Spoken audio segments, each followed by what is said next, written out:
baropapura aperi iki ni igitego. Attention Togwime Merezo. Umusifuzi ati ni penalty ikipe Pierre cyangwa ni kufra. Urebye aho basanga bamutegeye ni ku murongo neza winjira mu rubuga rw'amahina, ariko umusifuzi Kayitare David arabanza bitekerezaho yitonze ahita avuga ati ni penalty nge nayibonye kuko n'umusifuzi wa kabiri w'igitambaro witwa Saidi yahise yegera ava aho asanzwe asifurira yegera urubuga rw'amahina aho asanzwe ahagarara bagiye guterera penalty y'ikipe ya APR FC. Penalty y'ikipe ya APR. Umuzamu Masud agenda yegera umusifuzi wa kabiri w'igitambaro avuga ati ibyo mudukoze ni ibiki. Penalty y'ikipe ya APR. Penalty y'ikipe ya APR. Iminota 22. Penalty y'ikipe ya APR. Abita Kayitare David arayitanga, abakinnyi bazamu ntibabyumva. Karita y'umuhondo. Watara yamaze gutera umupira nta kindi areba. Karita y'umuhondo musifuzi yayifasha itereka Zuberi Masud umuzamu wa ekipe ya Azam kubera kuburana umusifuzi atanze penalty arasifuye arabanza afatama nk'amasegonda 5 yo gutekereza ahita avuga ati ni penalty. Ariko urebye ngiye uko nabibonaga nabonaga ari inyuma gato uko nabibonaga wabonaga asa nkaho ari mu murongo, ariko ubwo ngubwo umusifuzi ubyegereye wenda niwe warebye neza nge ntacyo nabivugaho cyane urumva, ariko abantu barebye ku mashusho baravuga bateri yageze mu rubuga rw'amahina, amashusho niba bigaragaza ubwo nibyo. Ubwo rero nuko nguko bimeze.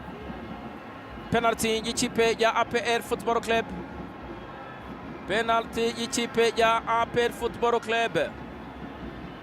Ikarita y'umuhondo nanone umusifuzi arakomeje kuzitanga ahangaha kubera ko abakinnyi bazamu basa nkaho bari kumutuka batamubwira neza kubera icyemezo afashe. Penalty y'ikipe ya APR agiye kwitera Sheikh Jibril Watara, umwana w'Agadugu. Attention asubira inyuma, reka turebe. Attention Rose Watara kuramo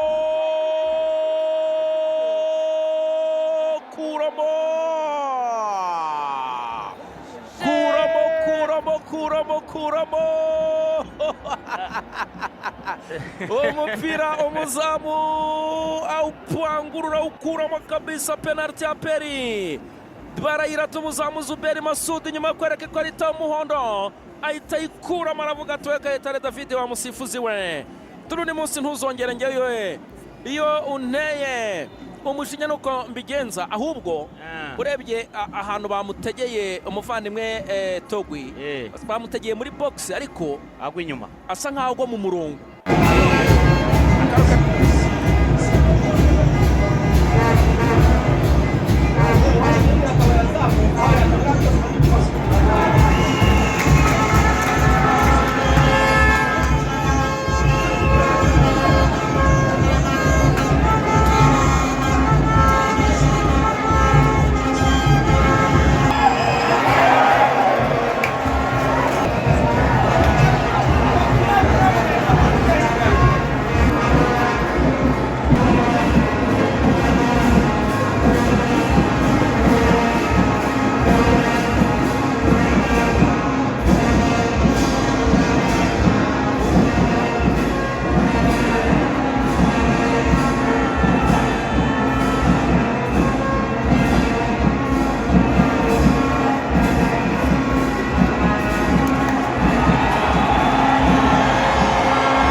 rero mu mufuka. Ndi muri stade. Ngende hirya mu bafana kuko nabonye aho bari kuzana gufata ahayiraye. Ndi hirya mu bafana. Ningaruka aho ndakubwira.